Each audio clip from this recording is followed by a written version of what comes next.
Hello and welcome to a fresh episode of Soccer Talk with Mumini Alao. My name is Tunde Koiki, your regular anchor, and with me, as always, is Mumini Alao. Thank you so much for joining us. Thank you very much, Tunde. Today we'll be talking about probably the biggest transfer regarding a Nigerian footballer in Europe so far this season. Henry Yokuru, 20-year-old striker, played for KAS Eupen in the Belgian Jupiler Liga, has signed for Everton Football Club. Everton have snatched him from under the noses of Arsenal, who were actually the front runners to get his services. But we hear that he will spend the next season in the colours of Anderlecht, also in the Belgian Jupiler Liga, and also play in the UEFA Champions League, ostensibly to gain more experience, and also because he doesn't qualify for a work permit in England yet.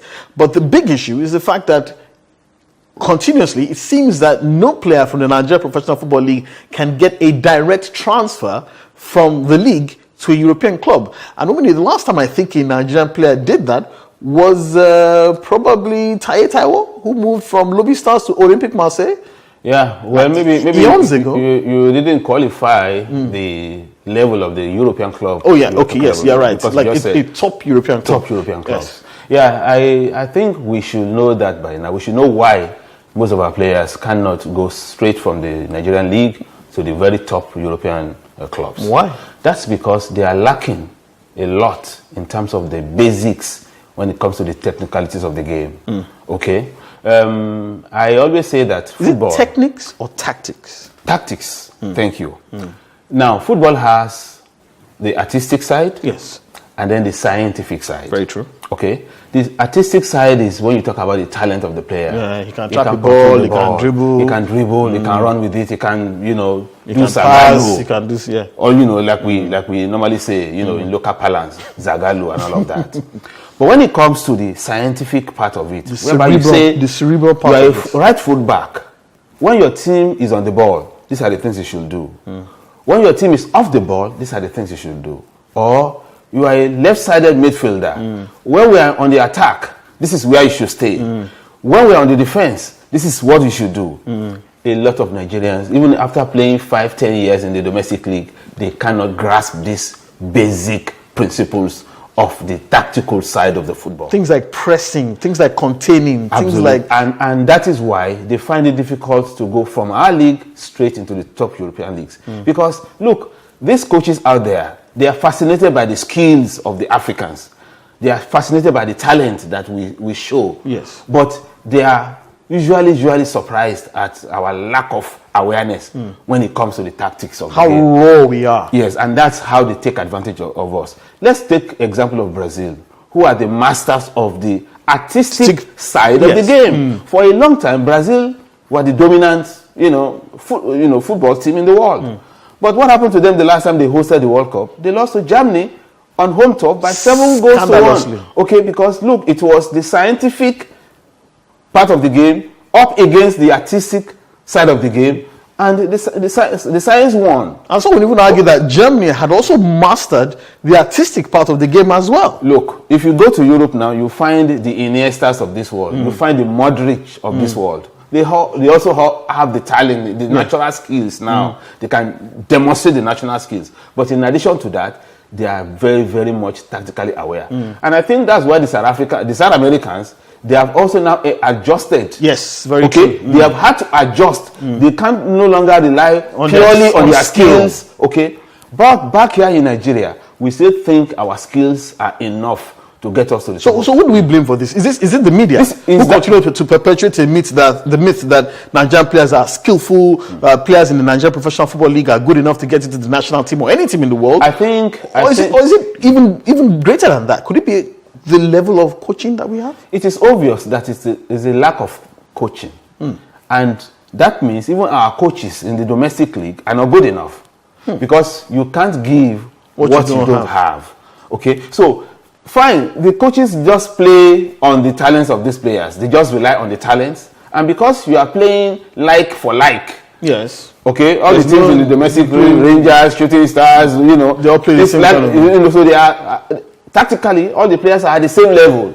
So it's the talent now that will show which side will win. So if you have more talented players, you tend to win more games, not because you have the better tactics. And then when you have people like the Olatobosun, scoring one beautiful goal, and then he's the top scorer in the league, and you now think that should qualify him automatically to play for your national team, whereas he's up against players who have been exposed to better training, better coaching, and who are more tactically aware, who are playing in Europe.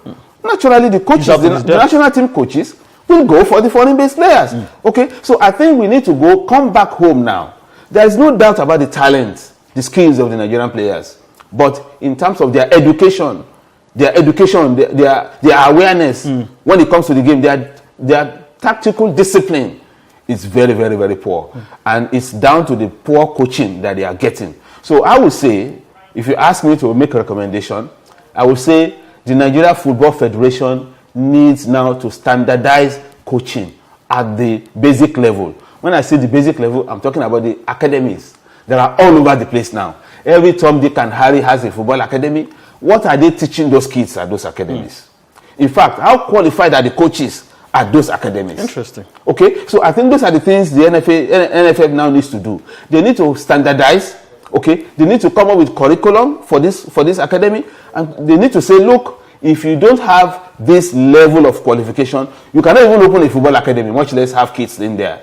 Because what we have now are academies that are primarily set up for players to be transferred abroad, full stop. Yeah.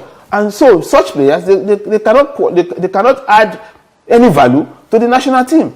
Okay, the players who are based abroad will continue, to trump the home-based players when it comes to playing for the national team. It's actually quite interesting that you should talk about coaching, because if you look at it, there's virtually no coach of Nigerian heritage who is coaching outside Nigeria in other African countries, which probably accentuates your point that maybe Nigerian coaches are just not good enough. Well, but what about some who even argue that maybe instead of getting a coach for the senior national team, we should actually get coaches for the junior national teams, the under-17s, the under-20s, at the very basic level of football, so that when they do get to the national team, they are a much better product. You are going to have a big war on your hands if you now decide to have foreign coaches for teams, under-17, under-20. But from what you said, it seems as if that's the way to go. But to be honest, that could be the way to go. But I will go the other way by saying, let us train our own coaches.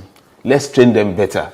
Let's expose the coaches who coach at under-17 and under-20 level. We have won a lot of, tournaments, a lot of titles at those levels. But of course, you and I know, why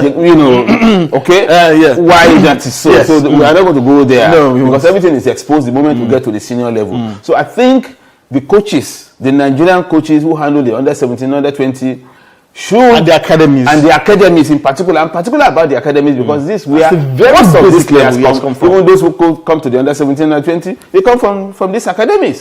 So I think that's where we need to look at. And still talking about coaches, interestingly, the coach of the German national team, Joachim Löw, recently celebrated his 11th year in charge of the German national team and his 100th victory in charge of the same team. He's won 100 out of 150 games, an absolutely phenomenal record. And what are the lessons that some like Nigeria can learn from having a coach who has a vision, a mission, and also a federation that is backing him to the hilt, and a long-term plan?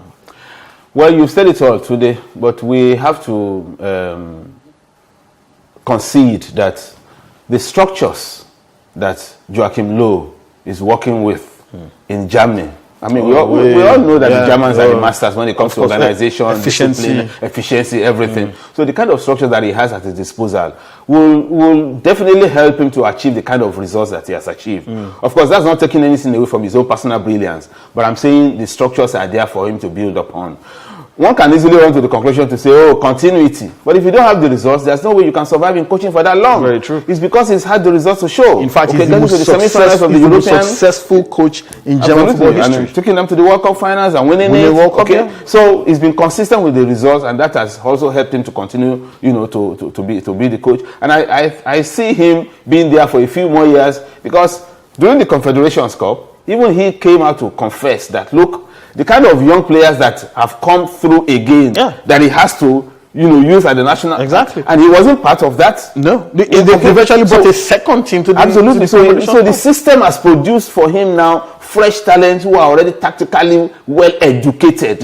And they just fitted straight into the national team seamlessly. Okay. So those are the kind of structures we need to have in Nigerian football for us to be able to have a sustainable, team, for us to have the kind of continuity that we're talking about that Joachim Low, has attained in Germany, and for us to achieve the kind of results that we are talking about that he has shown that has, kept him for that long in the job. Interesting, because as it stands now, Nigeria hasn't qualified for 3 of the last 4 Africa Cup of Nations. I don't know what to say. I really don't know what to say. But thank you so much for joining us again, Mumini Alao. Always a pleasure having you. It's my pleasure, Tunde. Thank you very much. And thank you for joining us on Soccer Talk with Mumini Alao. We'll see you again next time. Bye-bye.